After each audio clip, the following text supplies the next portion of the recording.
Hello, I'm Dr. Kill, aka Dr. Chill, Relax and Enjoy, and with me here is... WilliamAnderson on the Something Alpha forums. And together we're going to take a fabulous video game journey through Majora's Mask to show off lots of crazy things that hopefully you've never seen before. Thanks for coming along, WilliamAnderson. Yeah, no problem. So how long until we start getting to see some of the crazy shit? Well, it actually takes a little bit of time. If you remember, there is a somewhat extensive beginning section of this game. It can't be worse than Wind Waker, though. No, it's not that. But before we get there, I want to explain a little bit, or explain the LP more in depth, Sure. in case people haven't looked through the post or whatever. But the purpose of this LP is similar to the one that I did for Ocarina of Time, if you've seen it. But basically, I want to show off how all the glitches and exploits of this game and its engine unintentionally create a really flexible system that let you accomplish the goals in the game in like a lot of different ways. It's very flexible because of all the different tricks and stuff you can do, and I just want to show off as much as I can of that. To that extent, I'm going to be getting all the items and masks and finishing all the dungeons, and I'm going to try to do them all in ways that require glitches, if possible. I won't do it if it's too tedious or if it's just too annoying to watch, or sometimes things can get locked out and I can't like redo them. But I'll try to keep to it. Are you also going to go for all the heart pieces? No, that would take way too long. And honestly, the heart pieces in this game are a lot more tedious than in Ocarina of Time. There's a lot more of them, and they take longer to get. But just because of the fact that you only get 4 heart containers from dungeons, right? Yeah, that's a big thing. There's 8 dungeons in Ocarina of Time, so that's 8 heart pieces. This has half of that. Yeah. Or 8 heart containers. This has half of that. So that means it has 16 extra heart pieces? Yeah, that seems about right. And then, I don't know for sure, but, Majora's Mask feels more compressed. So, there's a lot more of them all in one area, too. So, it's just, I don't know. And all of them are just, like, significantly longer to get. In Ocarina of Time, you could just swing by and pick up a few. This one requires a lot more mini-games and side quests and stuff. Yeah. In any case, one thing I will say, for the future, because of the way the game is structured, because of the 3-day time limit that, is the feature of this game that everybody likes, a very meaningful mechanic, because of that, it's going to be a lot harder for me to play through sections of this game. So because of that, I can't redo sections nearly as easily as you could in Ocarina of Time, where you can save in any dungeon. So there might be more gameplay errors and maybe more rougher video cuts to cut out parts where I really screwed up. But I'll try to keep it as clean as possible. But there'll probably be more rougher sections in this LP just because of that. So we're finally almost out of the cutscene. Yeah, and like I said, I'm probably try to not focus so much on cutscenes. This is just, I have this one in so I can explain things. Right. But exactly. As for the beginning, did you enjoy the beginning when you played this game? The first cycle? Nah, not so much. It was really sort of... it was sort of interesting, but I was just like, why can't I go out and just start exploring right away? Right? Yeah, I can sort of understand that. Mostly from a glitching perspective or speedrun perspective. From a speedrun perspective, this first cycle is terrible. But maybe from a casual, first time playing, it's really interesting. There's a lot of neat things going on. But we're going to go through a lot of it as fast as possible now. Yeah. Basically, the first cycle... it takes about, depending on the version you're in, it takes about from 20 something minutes to a little bit more than that. So maybe around half an hour if you're going through. If you know how to do it as fast as possible, but aren't trying super hard, it still takes about 20-25 minutes. But I get to show off the very first glitch, which happens right here. This is a failed attempt, but there's a cutscene right here where you talk to the Happy Mask Salesman, right? Mm-hmm. But you can skip it.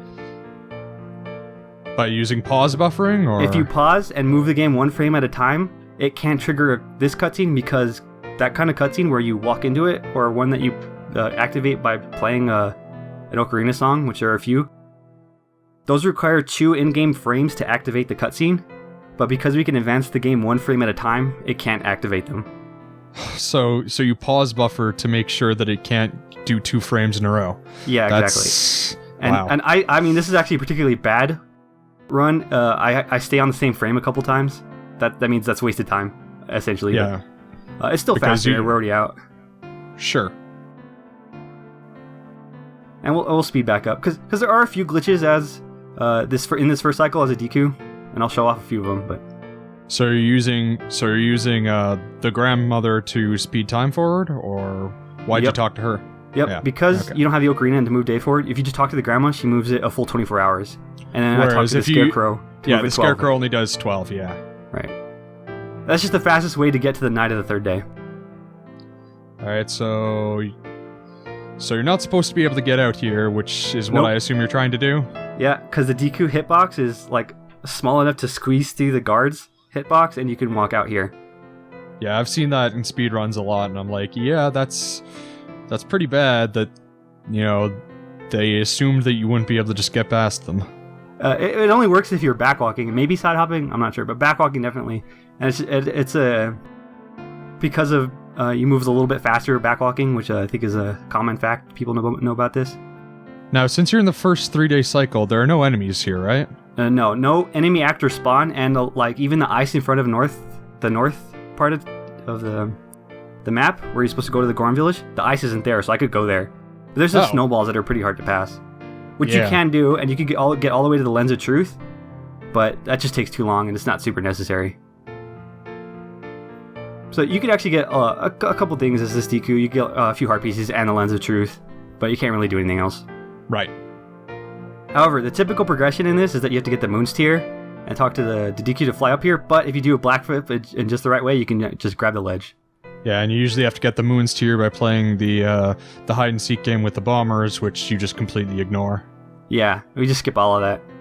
How did you just go through the piece of heart without picking it up? I don't actually know how that works. If you hold Z target while you're climbing up that ledge, you can't pick up the heart piece. I don't know why. Okay then. Yeah, I don't know specifically why. Maybe you have something to do how it's loaded in the camera. I don't know. But that backflip that I did, it's called a gainer. Basically, doing certain controller inputs, you backflip forward, and in this game, you can grab ledges out of backflips and out of side hops, which you could not do in Ocarina of Time. Yeah. But it lets you. I know that you can do that for front flips as well, but that's, just normal gameplay stuff. Well, I mean, normal gameplay doesn't really have front flips. Can't you run fast and then do flips? Oh, yeah, that's just a jump. Yeah, I guess. You'd have to be off a ledge. Right. But in this case, you're actually just backflipping, but then you sort of make the game move you forward instead of backwards. It lets you skip a few things that would be a little bit slower just to do bomb hovering, which I'll get to in a little bit. Yep. But important thing to note, that owl statue, remember that. Okay, so you did not hit it. Got it. No, I will not hit that owl statue, and unless I specifically want to show off some things that I'm still thinking about, I won't be hitting any owl statues. So are you not going to be using the Song of Soaring at all? You'll see. Not in this episode, though, unfortunately. Ah, okay. I mean, I'll show off some owl statue stuff, but not. But the soaring I'll get to. Right now, I'm getting rupees so that I can buy bombs and bomb shoes as fast as possible. They did do a service in this game and let you buy them right away. Yep. In Ocarina of Time, a lot of time has gone into getting bombs and bomb shoes as fast as possible through glitching, but in this one, you can just buy them. And I'm going to do that because I'm going to start bomb hovering. In order to get past barriers and get into loading zones that you're not supposed to get into. Exactly. As a quick little overview of bomb hovering, I'll go through it real quickly. I'll be doing a lot more often throughout the game. Basically, if you activate a certain glitch called Infinite Sword Glitch, your sword is infinitely slashing, and in that state, if you get hit on your shield with a damage source, it puts like an invisible platform underneath you, and while your sword is infinitely slashing, you'll sort of stick to it, and by abusing that, we can basically float, hover around, and not necessarily in any direction, but we can sort of control it pretty well, and we can get to a lot of spots we're not supposed to get to. And all I did with there was, as a DQ, I collected 101 rupees, and as a human, I collected 99 more. And if you donate or you deposit 200, you get the big or adult's wallet. I just want more money.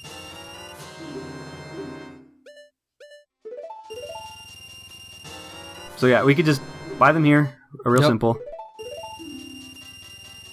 Now you do have to buy the bomb bag first, right? Yeah. The bomb bag comes with 20 bombs, so it's nice. But you can't hold bombs without it, or bomb shoes. but it's right there. No big deal. But the bomb bag does get saved between... Yeah, sorry. I need to override you. The owl statue, you see that right there? Yeah. That owl statue is supposed to be in South Clocktown, but right now we're in West Clocktown.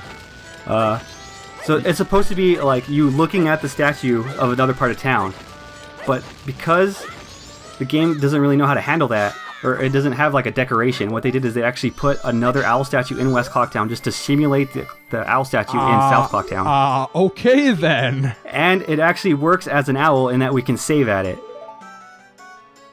Oh, so I do hit this owl, but this is called the hidden owl because it doesn't count as a real owl. And you can't warp to it, I assume. No, but we save at it and then load up that save. Now we're in the mayor's house. Oh, okay. So why does that pump you into the mayor's house? Like, is there just some pointer that says that this really is your strange, location? and I'll be talking more about it. Real quick, we get to see the mayor's wife right there. Pops right in. People in this game are on a timer. Usually be around in places based on what time it is. And she's set to spawn at 8 o'clock in the morning, which you're never supposed to see because you're never supposed to be in here until 10 o'clock, which is when this place opens up. Yeah. I will say that bomb hovering is what I did to get to that hidden owl when I used a whole bunch of bombs. Bomb hovering is a lot easier in this game compared to Ocarina of Time because of the way they changed the bomb physics. Yeah. I'll be doing a lot more of it though, so I'll probably talk more about it. But yeah, so hidden owl, if you save at it, which is an English exclusive thing, you spawn in the mayor's house, and it causes a whole lot of other glitches. So, how did you know the code for the bombers? Oh, it's the same for your game. Oh, okay.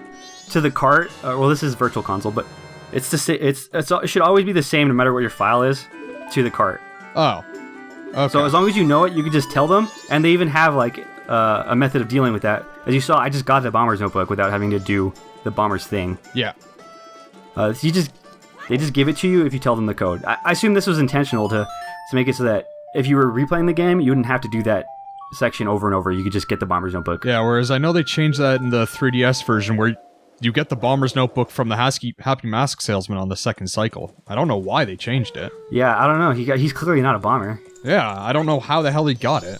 He must have stolen it from some kids. He must have just mugged some kids for it. I don't know. He's a really suspicious dude. Yeah, it's true. So, right now we're gonna finish our first side quest. One of the easiest side quests of the game is getting the Bremen mask. Mm-hmm. Like I said, I'll be getting all the masks. I'll try to glitch them, but there's like no reason to glitch this one. I don't think there isn't a way to do it anyways, because all you have to do is talk to him. Yep. And he just gives it to him for free. Yep. And we'll actually be using that this episode. To get one of the most important masks? Yeah, and also for one other thing that'll be pretty funny. So it actually has another use. Oh, okay. For us. But I needed to stop by here and get it. And now we're actually going to heading towards Great Bay. So, do you remember like when you're supposed to go to Great Bay? Yeah, you're supposed to go to Great Bay after you finish the first 2 dungeons. Yep, and doing Romani Ranch. Yeah. That was me screwing up. If you get hit by something in the air, you actually go really fast backwards. And you can actually squeeze through the guard hitbox that way. Nice. I just screwed it up. I know there's also a way to get into Great Bay after just getting the Goron mask, like using a bomb and throwing yourself over when in midair. Yeah, that's true, and that's. But I assume we're not doing that. No, that's. I guess it's not technically a glitch with the Goron mask, but I guess it's an exploit. Yeah. Either way, I mean, we have bomb hovering. Yeah, exactly. So we don't need to do any of that silly stuff.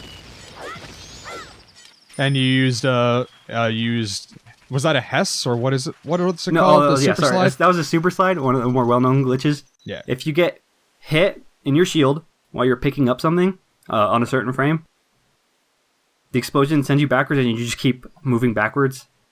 I don't know specifically why that happens, but it's pretty well known. Yeah, I mean, it's one of the most important things for the current, like, less than 18-minute Ocarina of Time speedruns.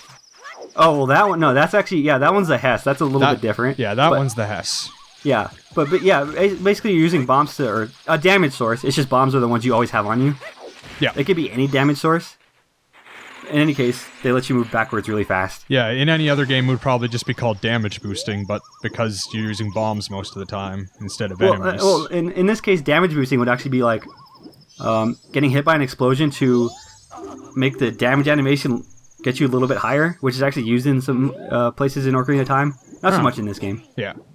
But that's all terminology. Yeah, of course. It's just words that are used by the speedrunning community mainly. Yeah. And in this case, like I said, all the bomb stuff in this game is a lot easier because they made basically all the bomb blast radiuses way bigger, and they happen instantly. So basically, it's very easy to get hit by a bomb blast. Whereas in Ocarina of Time, they expanded slowly, so you had to time it differently or position yourself differently, and they were much smaller. So your first special mask that isn't the Deku mask is going to be the Zora. Yeah, very easy to get, and it's going to be very useful. You're not supposed to move after you push him onto land, so because of that, I positioned myself so that he walked right through me. Silly little thing, doesn't do anything, but they sort of choreographed this so that you're not supposed to be there, obviously. Well, I mean, usually they don't calculate hitboxes during cutscenes, right? No, they actually do sometimes. That's the weird thing. Strange. Yeah. But while we're getting this cutscene, it's a nice cutscene, but we don't want to just watch a cutscene. I'm going to be explaining a few other glitches that are going to be coming up real soon. I get to use the Zora mask. Well, this is like one silly use for the Zora mask is to get up here, which you're not supposed to be.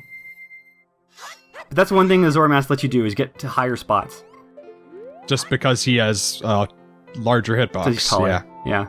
And what I'm going to do here is I'm going to slash my sword and then pull up my ocarina, and that causes me to fall off a ledge. And I play a song while it happens, and then void out. This is called song storage, and when I bring up a text box, it actually pops up that song's text box after that.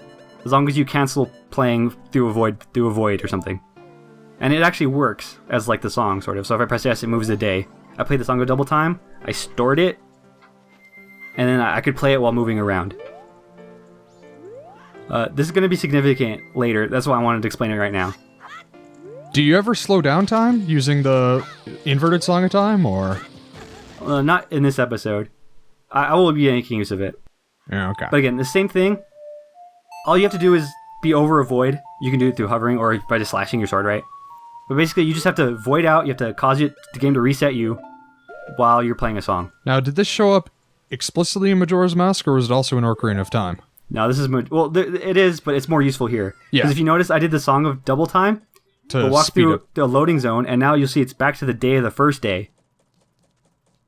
Right, so you managed to make it through the end of the cycle without having to go through all of the nonsense of the night of the third day. No, actually, what it is, I moved it back in time from the night of the first day to the day of the first day. If you play, that was the song of double time, and if you play it while walking through a loading zone, it actually causes it to go back a day, or it goes to the day of that day if you're playing at night. Okay, so you actually essentially go back in time. That's pretty weird. Yeah. Again, like I said, I'm going to be making use of this later. And this does work with the Song of Time, and it has some interesting side effects. Like if I play it, it actually saves the game. It resets all my counts, but I could still keep playing, and it's at the time when I had pressed yes. So it's like 6:30. So it didn't actually set the timer back to what is it, the 6 a.m. on the first day. And so you were just doing demos of all that stuff while the cutscene was playing. Yeah, because we don't need to really pay. We need to, like, it's just a cutscene. Yeah. Normally I would skip it, but I have some stuff to talk about, so. So now just some more bomb hovering. Yep. And I want to point out that Song of Time storage that I just did, where it actually does save the game, but it also resets all the triggers like the Song of Time would. So if you're on any side quest, it would reset those side quests. And it would also reset all your items, right? Yeah?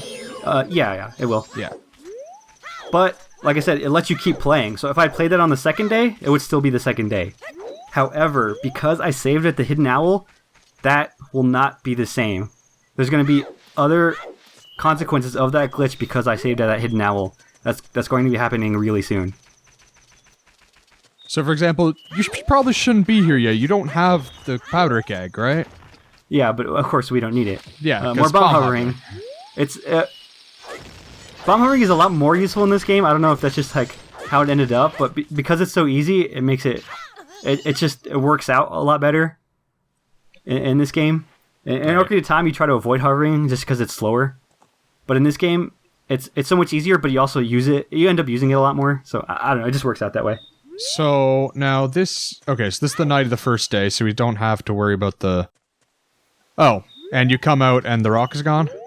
No, it's still there. But do you know why I'm here? What happens on the night of the first day here? Not the aliens. It's the aliens. Oh, it's the aliens? We're here to take... Oh, I thought the aliens were on the second day. No, they're on the first day. Oh, okay. And do you know how to beat the aliens? Without arrows? I have no idea. Exactly. We're going to beat those aliens, but we're not going to use any arrows. You can't slash your sword. I'm pretty sure you can't use bombs, but we have another method. And that's what I'm doing here. Well, okay then. More hovering, I'm going to be storing the Song of Time. So again, it cancels out the song, and whenever I bring up the next text box... Okay, so you're going to get into the scene with the aliens, and then you're going to cancel the side quest by using the Song of Time? We'll see right now in a little bit. But basically, whenever the next text box pops up, it'll sort of trigger that text box. So that's how I control it. So I just look at this and it brings it up. And this is what happens. I'm going to save. Waiting isn't a big deal, but if I save... Okay, it's time change. The alien cutscene starts happening. And then... they instantly die. We did it. We killed the aliens. Yep. And now it's dawn of the first day again. Hooray. You're dawn on the first day, and the aliens are dead. So, really complicated stuff that just happened. What happens is when you use Song of Time storage, while having saved at that hidden owl that I mentioned, if you Song of Time storage, it actually tries to set you back to before the first day. It actually resets your time, which I showed that doesn't normally happen. It resets your time to the time before the first day, which is 0th day, or that's what we call it. Okay. And 0th day has a lot of interesting effects. In this case, it actually kills the aliens. I'm not sure if that's because of like a weird time trigger, because they're set to die at like 5:15. I don't know if that's 0th day is messing with that. I'm not exactly sure, but basically it triggers them spawning.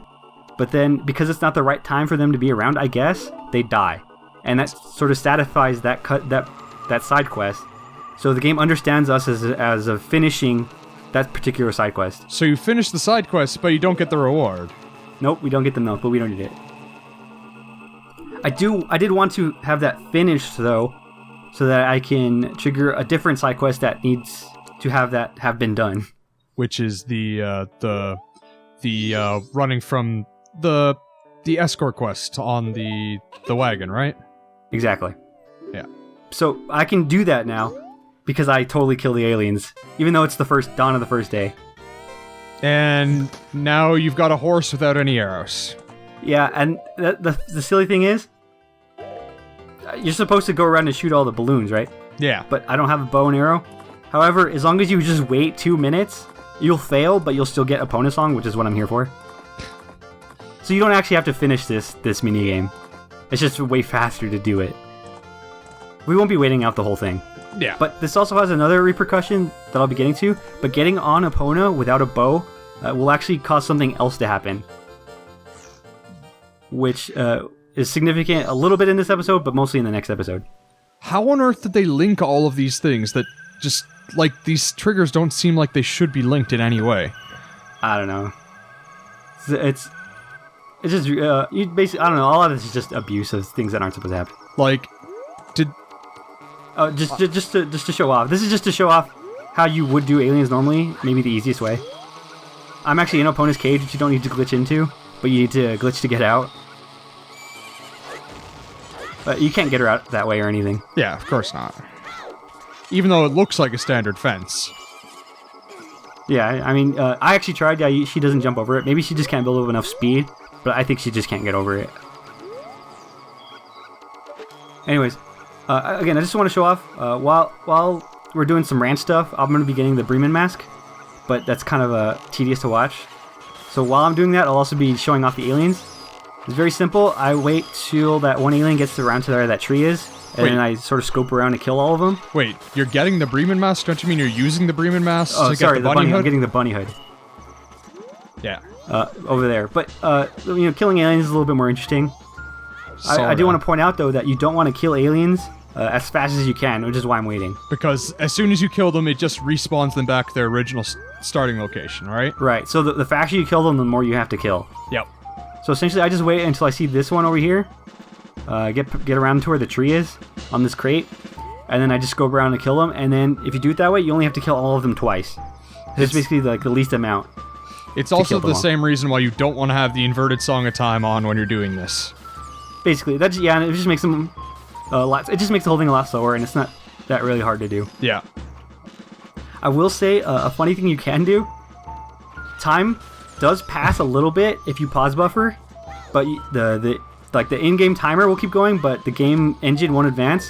So if you just pause buffer for like half an hour, you could actually get to the time where they all die without having to shoot arrows. But it just takes too long. And this is just more hovering. Any damage source, basically, any damage source, as long as it hits your shield, causes you to float. So I was just showing off you could do it with the aliens. But why does he float at certain angles?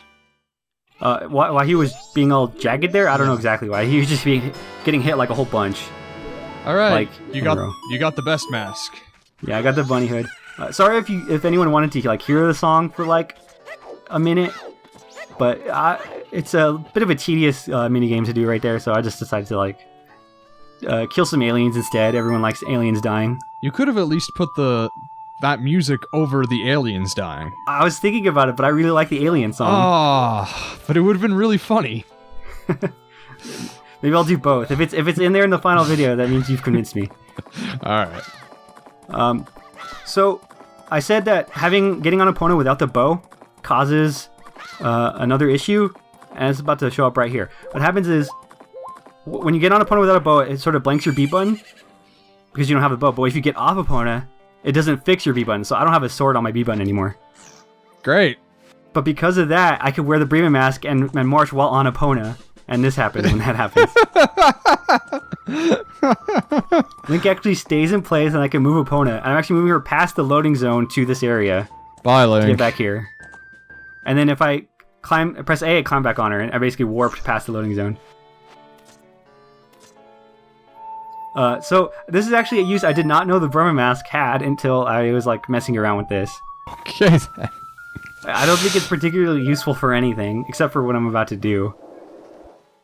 But it's just another consequence of not having your sword can cause some weird things. Obviously, in this game, I think it's more conducive to not having your sword because there's ways to lose it, ways to give it away.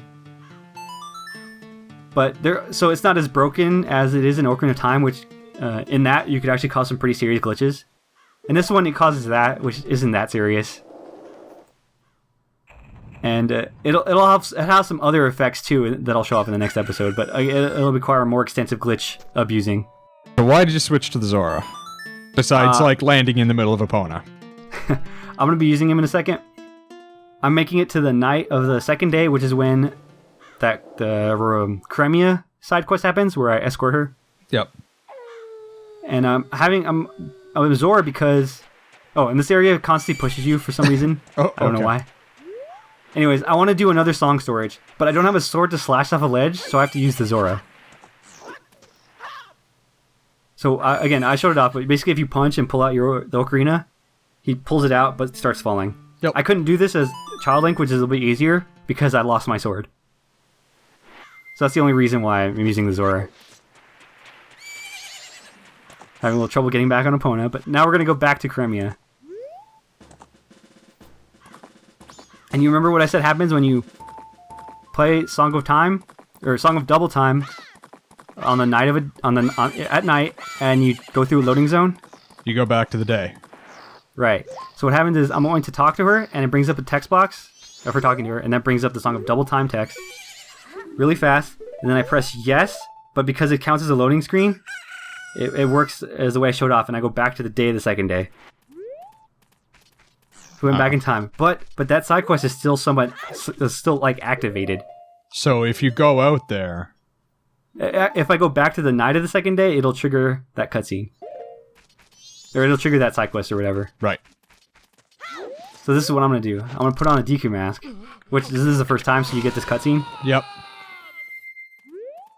What happens is I'm going to play another Song of Double Time just to get it to the night, but because I'm a Deku.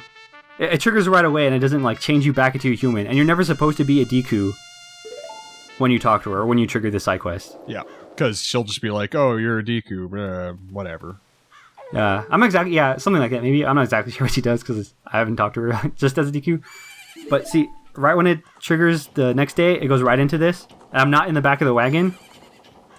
That's because I'm right there. Yeah.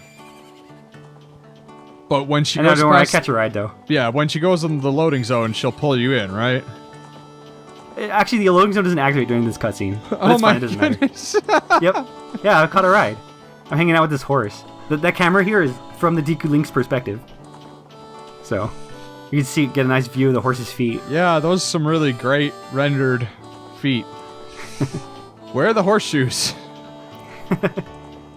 They're like single polygon.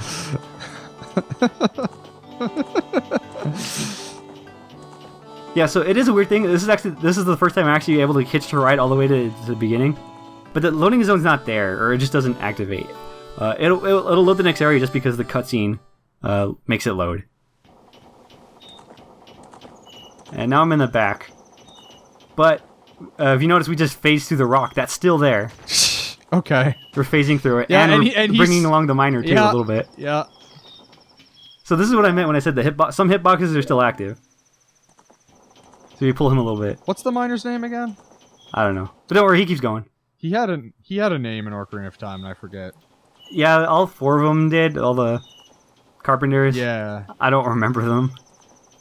I just know them as the people you saved to get the Gerudo card. Yeah, and like the dweebs who thought that they could join an all-female group. It's a bit presumptive of them, I think. Yeah. So this is where I'm going to show off a little even more silly stuff. Again, you're not supposed to be on here as a DQ. Nope. And you're supposed to have the bow, but it does give you the bow. But because I'm a DQ, it gives me a bow as a DQ. Okay. And that lets me do this. And your arrows... Rapid fire arrow shots. Oh.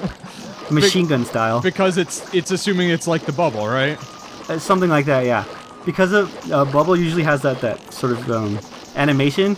I guess because that doesn't happen, it like lets you shoot again right away. So we just have this machine gun arrows. The thing is, the arrows don't even do that much knockback to these guys when they're about to do a swing. It's no, like the weird thing is actually that, like as a Deku, they don't seem to be affected as much by them. I don't know if I'm imagining that, but basically it doesn't seem like they're pushed as far back as a DQ. Maybe the like, arrows... They're getting all up in my grill right here. Maybe the arrows are acting as if they were like small bubbles or something? Maybe. I'm not... again, I don't know all the intricacies of this particularly. Yeah, I'm trying to hit the moon because he's a huge jerk. They're breaking your pots. It's not super important to hit them a bunch. As long as you hit them a few times, it doesn't matter how many they break as long as you have one left. You still win. So, I'm still shooting during the cutscene, by the way. But we're done. We finished. We saved a couple of milk bottles. Probably all of them. I'm not sure. I heard one get smashed. But okay. probably it won't load it, so that they'll probably just show you all 3 anyway. Possibly. But now we have the Romani mask. And we did it as a DQ with our machine gun arrows that shoot out of our snout. Our DQ snout.